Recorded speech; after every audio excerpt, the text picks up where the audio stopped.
So pag-usapan natin yung toxic family ties or family cultures sa ating bansa. And panoorin muna natin to kasi maganda yung ano nila, yung thoughts nila. Balance lang siya. So dalawang video ang ibibigay ko na nag-testimonial about sa family toxic cultures natin at being parent sa isang anak. Hindi masyadong masabi yung pagiging anak sa ina. May part, pero malalaman mo naman kung paano dapat maging isang anak sa magulang at magulang sa anak. So, panoorin po natin. Toxic na magulang. Hindi lahat mag-a-agree sa mga sasabihin ko, pero sigurado ako na maraming makaka-relate. Ito yung mga madalas nating naririnig sa mga toxic na magulang. Wala ka sa mundong ito kung hindi dahil sa akin. Binuhay, pinag-aral kita, wala kang utang na loob. Magbigay ka naman, tulungan mo yung mga kapatid mo. At kung may idadagdag kayo, i-comment nyo na lang sa baba. Actually, narinig ko lang din yung mga salitang yan sa nanay ng isang Olympic gold medalist, Charot. Yan talagang karaniwan nating naririnig eh. Lalo dito sa Pilipinas, toxic Filipino culture nga, 'di ba? Ito I'm speaking sa point of view ng pagiging nanay ha. Hindi pinili ng anak ko na mabuhay sa mundong ito. Ito ay resulta ng mga desisyon ko sa buhay at hindi rin niya ako pinili na maging magulang. So, hindi ko pwedeng sabihin sa kanya na wala ka sa mundong ito kung hindi dahil sa akin. Kasi hindi naman niya pinili yun. Binuhay ka namin, pinag-aral ka namin. Bilang magulang, binubuhay, pinag-aaral namin yung anak namin. Hindi para tanawin yung utang na loob balang araw. Ito ay responsibilidad namin bilang magulang. Responsibilidad natin yun bilang magulang na buhayin, bigyan ng komportableng buhay yung ating mga anak at pag-aralin sila. Dito kasi sa Pilipinas, uso yan yung ganyang mindset, pag-aaralin yung anak, tapos kung sinong unang makatapos, obligasyon niya ng pag-aralin yung mga kapatid niya, or tumulong sa magulang. At wala namang masama dun kasi kung sino naman yung tumutulong, yun yung aapaw yung blessings. Ako po ngayon, nagbibigay ako sa mama ko kasi retired siya. Ginagawa ko yon hindi dahil tumatanaw ako ng utang na loob. Ginagawa ko po yun dahil mahal ko ang nanay ko. Sa kapatid ko, nagbibigay ako, hindi dahil tamad siya at walang trabaho, umaasa sa akin. Ganda nga ng trabaho ng kapatid ko eh. Ginagawa ko yun dahil mahal ko din yung kapatid ko. Kaya walang masama kung gusto mo mag-share sa magulang at sa kapatid mo out of love. And wala ring masama kung gusto mong enjoyin yung perang kinikita mo. Wala ka dapat tatanawin na utang na loob. Gawin mo yon ng bukal sa puso mo. Kapara sa amin ng asawa ko, pinag-aaral namin yung anak namin. Hindi parang balang araw siya na yung bahala sa amin. Hindi ganun yun.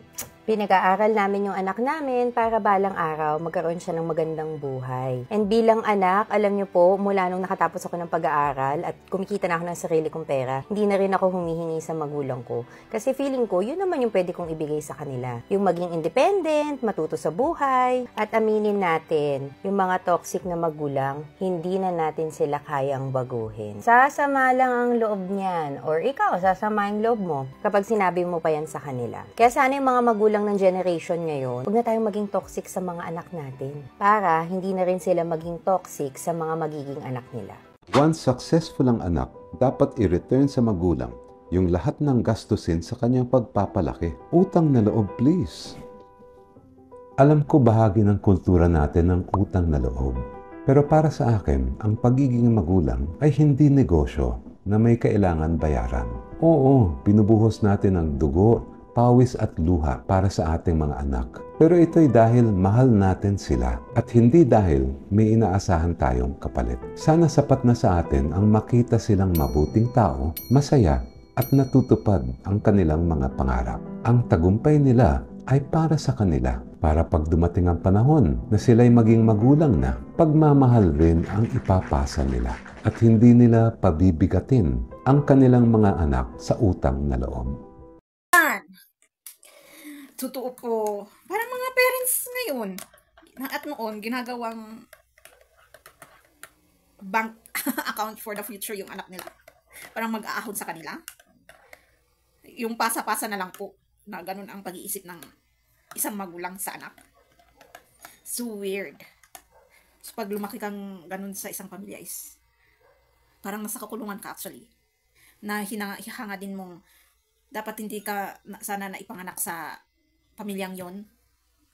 Seems so familiar. Through pains and traumas. Sa sitwasyon na yun, sa month or sa year na to, or sa panahon na to, parang Pag inisip ko, parang mas maganda pang may panganak ka noon.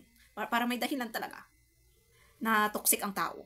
Ngayon na malaya na tayo, hindi na masyadong war, hindi na masyadong ganito, ganyan. Nagiging toxic tayo sa dahilan na kailangan meron tayong abusuhin, kailangan meron tayong apak-apakan, kailangan meron tayong i-shame, kailangan meron tayong maramdaman na mas mataas tayo at may nakikita tayong mas mababa. Kailangan nating isipin or maramdaman na mas malakas tayo kaysa sa kanya, or kailangan nating ipahiya isang tao para patunayan kung anong gusto nating patunayan, maganda man or hindi. Pero pahiyain sa patunayan mong may maganda, may mapapahiya naman talaga doon. Yung pride at ego natin, kasi katotohanan yun eh. Hindi natin napahiya yung taong yun, pero yung makikinig doon sa katotohanan ay may mararamdaman na hiya, kaya doon lumalabas na ang issues, ganun. And insecurities issues, anger issues, etc. Marami na. Kung tungkol sa ego and pride. Pero yung may ipahiya, physically, at parang kilala mo yung tao. Excuse me. Confirmation. At may mapatunayan tayong sabihin natin maganda sa ego at pride natin. Ang hirap talaga. Dito sa mundong to, hindi lang dito sa ating bansa, pero sa buong mundo. Totoo po yun. Balik na lang tayo sa usapang anak at magulang. Kung ako sasabihin ko na ang katotohanan. Kaya ginawa ko yun. Yung part na pinahiya ko naman na sarili ko. Pero sa totoo lang, meron din kasing rason. Kung sa lahat-lahat ng content na gusto nating gawin dahil sa gusto nating hanapin ang niche natin. Kasi ganito naman kasi ang hilig ng tao eh. Ganito kasi eh. Lalong ganito pa yung maraming views. Hayaan mo na kung mabastos ka o hindi. Basta alam mo naman ang sarili mo. At hindi ka naman ganyan na tao. Di yun ginawa ko. So, at dahil din naman sa pagiging child and parent issue na minsan, alam mo ba yung nasusumbatan ka dahil sa wala kang naaambag. Totoo ngayon, pag yung iambag mo is hindi pera, kundi yung lakas mo or yung gagawin mo, wala lang yun sa tao. Hindi lang sa pagiging magulang or anak, bilang isang tao dito sa mundo. Kung anong iambag mo, wala kang maiambag na pera kasi yun lang ang kaya mo. Yung physical na kaya mong itulong.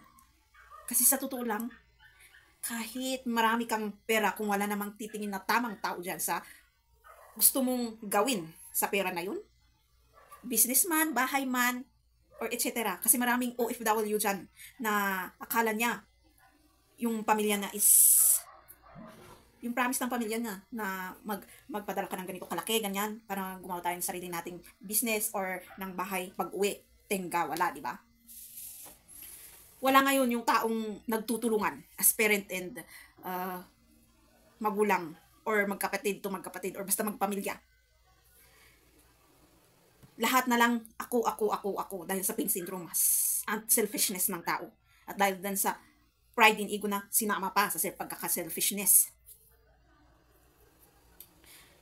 Na magdudulot ng pagkawatak-watak. So, ganun po talaga ang buhay. And if you have really an energy of past is past, okay na po yun. Pag wala yung forgiveness, ganun, sa mga na-experience mo from the past, from other people, at pangungutya nila, at lahat-lahat, wala yung move on energy na yun. At hanggang pagtanda mo, yun na yung ibang topic ko, nung past, na kahit pagtanda mo, laging lumalabas sa bibig mo, is yung past na experience, na bad experiences. Tapos paulit-ulit pa, pati yung feelings. Okay lang siguro yung paulit-ulit na ganito, ganyan, pero hindi mo mararamdaman yung feelings. Kung meron pa yung pain and traumas na feelings. Wala talaga. Pag yung nagbabantay sa'yo, maapektuhan. Mapaparamdam mo sa tao yung doubts and regrets mo and complaints. And comparing.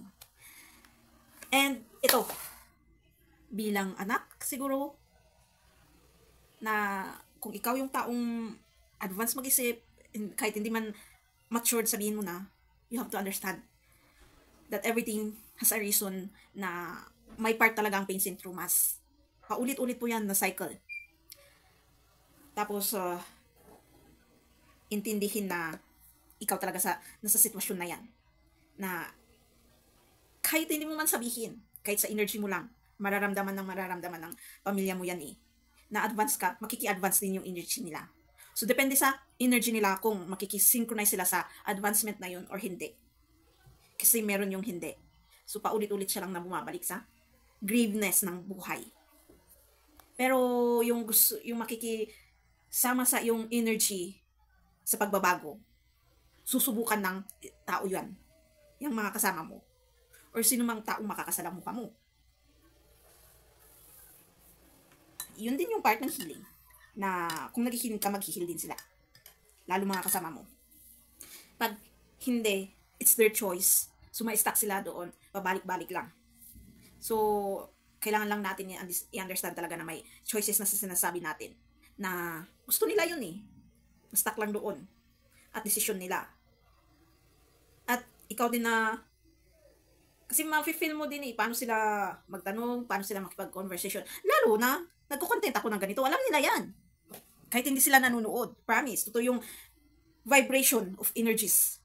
Pag makikipag-usap ka sa kanila, hindi mo ba alam na akala mo hindi ko alam. Sila mismo magsasabi. Ayan na, yung intuition ko, nag-spark. So, alam nila, totoo yan. Yung energy, vibrational. Yung nabavibrate nila yung energy mo. Minsan yung iniisip mo, minsan kung anong nilagay ko dito. Kapatid ko ata nagsabi nun eh. Bakit? Hindi mo ba alam na hindi ko alam na ganito ang nilagay mo sa content kahit hindi ako nanood. Hayaan mo lang sila. Kung naintindihan nila. Yun yung sabi ko sa kanya. Kung hindi. Kung i-accept nila yung sinabi ko doon sa content na yun, okay. Pag hindi, okay. Nasa sa kanila kasi every person has a decision. So, nanahimik lang siya, naintindihan niya. So, kapag ako na nakikipag-conversation din sa aking mother sa tawag, kasi dati, ang hirap makipag-communicate sa kanya. Yung friendship as being a parent and child, wala. Pero ngayon, parang vocalize yung feelings. At least sabihin mo na may friendship. Excuse me? Yung at least, masasabi mo naman yung gusto mong sabihin. Kasi dati ang para kahit sabihin mo ng, kumusta ka, kumusta ang araw mo, yung I love you, parang ganun. Hindi mo, ang hirap sabihin. Pero yung maluwag ng sabihin, na ang bilis lumabas sa bibig, meron na. So, nagsimula din nung part na may sinabi din ako dito sa past videos ko na nag-away din kami sa call dahil lang sa sitwasyon na doon sa, malalaman nyo din kung babalik kayo sa mga contents ko. Tapos, sinabi ko yung feelings ko kahit pag nasigawan ko siya. At least, parang yun din yung part ng first step to connection. Until, okay. So, nasa kanila dapat yung desisyon kung paano nila iayos yung relationship nila as a parent and a child. Wala na tayong pakialam doon. Pwede tayong magbigay ng advice at motivation sa kanila. Pero sa below the belt, dapat hindi na. Yung magbigay ng opinion na ganito dapat gawin mo ganyan. Iba na po yun. Ibang usapan na po yun. Kasi, pwede mo kasing maanuhan yung decision making. At malagyan ng poison yung iniisip niya sana na mag-go forward. Baka may time nag-isip din sila na mag-go forward. At mag-ask forgiveness sa isa't isa. Pero yung mga kasi sinasabi ng ibang tao, yun, nakakaano tayo sa mga decisions natin. Kaya hindi natutuloy minsan. And siguro be practical na isipin nga natin na kailangan din nating bigyan ng freedom ang ating anak, at bilang anak, kailangan mo ding sabihin yung feelings mo sa nanay mo or tatay mo kung nahihirapan ka na para alam nila. Kasi pag hindi ka rin magsasalita, wala po. Ang isipin nila talaga yung tao mismo bilang isang tao, kahit alisin natin yung pagiging anak at magulang bilang isang tao. Pag nasanay ka ng nananahimik yung tao na kahit niluluko mo siya, ginagawan mo siya ng kababalaghan, etc., nananahimik siya, iisipin talaga ng taong yan as okay lang sa kanya, kaya pwede ko siyang ulit-ulitin. Pag ilalagay natin yung sarili natin sa isang pag-iisip ng isang hindi magandang pag-iisip ng tao.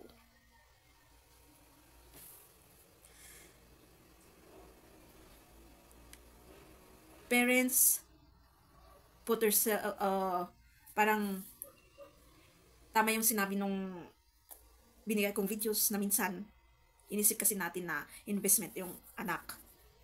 Tapos pag na-realize na ng anak na gusto niya maging independent, or medyo alisan ka ng karapatan sa desisyon niya. Parang nagbigay, hindi alisan ng karapatan, pero nagbigay siya ng limitations and boundaries na ako dapat ang may desisyon. Ang difference kasi namin, kung i-compare ko yung mother namin yung nag-stand para gumanda yung buhay namin. Si Kaloy, siyang nag-stand pagkabata pa niya para gumanda yung buhay nila. Pero may mga comment din doon na nabasa ko na kahit konti man lang, walang napundar, parang ganun. Pero of course, pag lumaki ka nga naman sa mahirap na pamilya, meron din kasi yung pag sa psychiatrist, kasi may natututunan ka din pala sa pag pumunta ka sa isang psychiatrist na doktor. Bakit magastos daw ang isang tao? Lalo pag galing siya sa mahirap. Kasi ang dami niyang gustong gawin, ganito, ganyan. Hindi siya marunong mag-budget ng pera. Hindi niya alam kung anong needs and wants. May mga personality na nag-a-against din sa gusto niyang mag-ipon. Minsan, mas nananalo yon kaysa yung maturity. So, parang bipolar din. Automatic na lang na sinasabi ng bipolar kasi yung yung may problem din sa money management. Kasi minsan din mas malakas kasi din ang anger issue, di ba lalo sa ating galing sa mahirap. Dahil sa experience natin na hindi maganda. Pain syndromes, and dahil sa parang may urges na hindi natin maintindihan. Pero hindi natin nakukuha. Kaya tayo bumabalik-balik na yung naranasan natin yung kahit kunting taas, bigla tayong bumaba din agad. So, ganun pala yun. Kung malaman mo yung Kaya, yung tao is may money management problem. So, talagang wala tayo masisisi. Kasi minsan desisyon din natin. Pag isisingil ng parent na pinanganak kita, inalagaan kita, etc., etc., etc. May rason din naman yan na bakit pinili ba ng bata na ipanganak sa'yo? Or pinili ng bata na ikaw ang magulang? Kasi lahat ng pumipili ng ating magulang at magiging anak is ang Panginoon. Depende rin sa ating bloodline curse or mga kasalanan ng past or kasalanan ng mga ancestors, etc. Lahat nakaplano po yan. Advance na po. At bilang anak, same, na huwag kang magpili ng parent, etc., etc. Kasi yun yung mga Muslim na ng pagiging isang anak, di ba? Yung doubts, yung fear, yung ayaw, yung galit. Kasi anak din naman yung mga magulang. Kaya nagiging ganun yung pag-iisip nila at ugali nila or personalities or manners. Kasi hindi rin nila naranasan nung sila ang anak. Kaya minsan na nila din sa anak nila. Minsan yung magulang mas maganda yung trato nila sa iba kaysa sa iyong na anak. Tapos minsan yung magulang mas maganda ang trato sa iyo kaysa sa ibang tao. Or sa loob ng pamilya may favoritism na sinasabi nila. At merong ayaw. Minsan yung ayaw nila kasi nakikita nila yung sarili nila. Or nakikita nila yung ayaw nila. Or nakikita nila yung achievements ng anak na hindi nila nakuha. Parang ganun. So, kung dumating yung problema na ganito ganyan, as being parent and the child, yung part na let's always pray, meron talaga yun. At sasabihin ko din na ginagawa ko yan. Kung napapansin ko na po na nalulos din ako, pag-pray ko din yung sarili ko at sila. Paulit-ulit ko din pong idadagdag na talaga na mag-pray. Let's understand one another. At may ano talaga ang ating past sins, traumas and pains. What else? Lahat. Yung mga chaos na nararamdam natin dito, at sa physical. At first of all, kung yung father of the family is nag-stand between them also, na parang yung pag-question ni God kay Adam, na parang anong nangyari. Hindi exactly question ni God na bakit hindi ka nag-stand. Kasi yun ang meaning niya sa mga question niya kay Adam eh. Bakit hindi ka nag-stand in between, then stop it. Kasi parang lalaki Muslim po ngayon is binabae na. Yung Muslim na nag-aayos ng relationship is, napapansin ko is mother na. Kung ano yung father and child. Pero at least meron ako nakitaan na kahit kwento, malalaman mo naman kasi kung totoo yung kwento. Kung lie or hindi. So may nabalitaan akong kwento na isang pamilya, siyempre yung nanay, napagalitan yung anak kasi yung gusto ng nanay is ganitong course, ayaw ng anak, tapos pumagit na yung parang magiging away. Dahil doon yung anak na stress na. At pumagit na yung tatay. Inayos yung relationship nilang mag-ina. Sinabiing, stop nyo na lang yung pag-aaway nyo kaysa mahagtong sa ganito ganyan. At baka dahil ayaw din ng bata or hindi natuloy, kasi hindi talaga natuloy, may exam pero parang hindi nakapunta yung bata. Sinabi nung tatay na baka yung word nakalimutan ko. Baka may dahilan at may plan si God na iba kaya hindi natuloy. Kasi baka ang dami kasing dahilan siguro nung bata sa nanay. Kaya ayun. So at least yung father nag-stand between them. So okay na. Parang walang nangyari. Sana ganun yung hinahanap ni God na maturity ng isang lalaki. Yung may authoritarian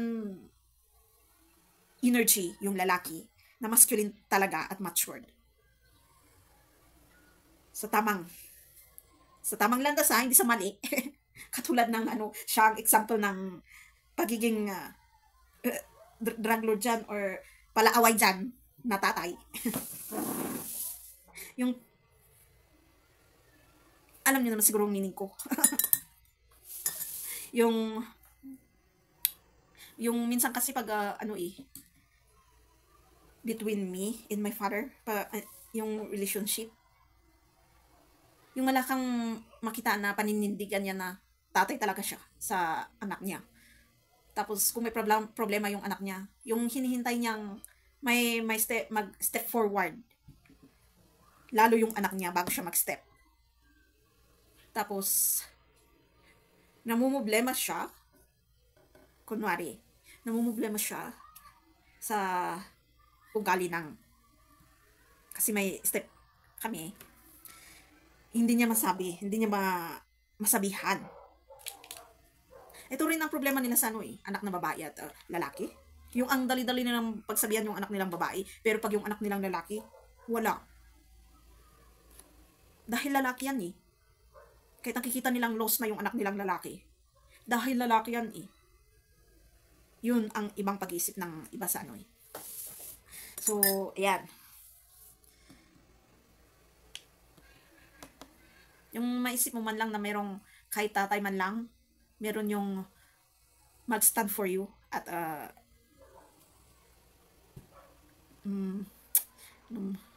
magfa-fight. Bang Tagalog nun? Magfa-fight para sa'yo. Ayan. na hindi mo isipin na, asa na magulang ko? Meron ba talaga ako? So, dito sa healing na to, ang nag-stand. Sa totoo lang. Kaya, nasabi ko is, siya lang ang nagpatunay ng totoong pagmamahal. Ang ating Ama na Panginoon, nakakaibang pagmamahal. Siya lang talaga. Kung may problema kayo, siya ang hingan nyo ng problema. Kahit prayer po yan. At be vigilant and observant kung gusto nyo pakiramdaman siya. Natutuo siya. Mga signs na nakikita nyo dyan. Yung mga sinasabi ng ibang tao or yung ibang post, parang siya. Yung quotes na lumalabas sa post ng ibang tao. Na yung magagandang motivations, I love you, my child. I'm always be with you. Parang ganun. Ibang taong nag-post nun. Pero kapag papakiramdaman mo yung nagbigay sa'yo ng message na yun, mararamdaman mo. Kasi everything is energy. Pati itong wifi, pati itong nakakonek sa ating, etc. Energy naman talaga lahat ang nagpapagana. So doon sila, kasi modernized na tayo, so mahilig na tayo sa gadget, so makikisama din sila na doon sila magpaparamdam dito. Excuse me. So yung ibang message din na dumadating sa'yo, or yung parang warning, sa kanila din yun. Sa evil, anong evil? Minsan evil spirit, oo. Or the spiritual world. So, being a parent, a child, magkakaiba tayo ng experience through pains and traumas. Pero parehas ang kahahantungan na dapat iayos natin ang sarili nating problema. Being tatay, ay dapat tatay talaga siya. Being nanay is nanay, anak is anak. So, sa pagiging anak, nasa sayo yan, desisyon mo. Kung ikaw ang malakas mag-ano ng pera, desisyon mo kung tulungan mo sila. Ganito, ganyan. Pero ako wala kasi talaga akong may tutulong. So, lagi na lang ang tinutulong ko is yung prayer for my mother, for my family, of course, their safety. Kasi hindi mo maiiwasan yung content ko eh. Madaming matatamaan. So, lagi kong sinasabi din, di ba, na, pero nakakalimutan kong sabihin kasi, na considerate po yun. Kung akala nyo may babalik po na karma, kasi may nasasaktan po ako, wala po. Consideration po yun. Kung gusto mo kong maging content creator na katulad ko, about katotohanan, consideration po yun. Na meron po talaga tayong masasaktan. Yung pride and ego ng tao. Basta huwag lang tayong maging humantong ng, alam niyo na, panlalait. Na mostly, pag sa culture natin is shaming. Panlalait, shaming, pares naman.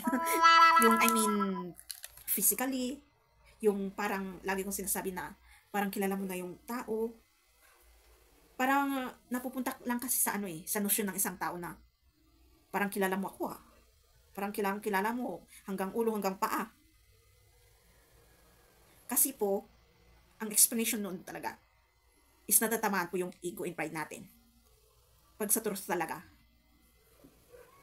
At i-advise kong paulit-ulit yung pakinggan. Ang ayaw nyong pakinggan, lalo nainis kayo or lumalabas yung anger issue nyo.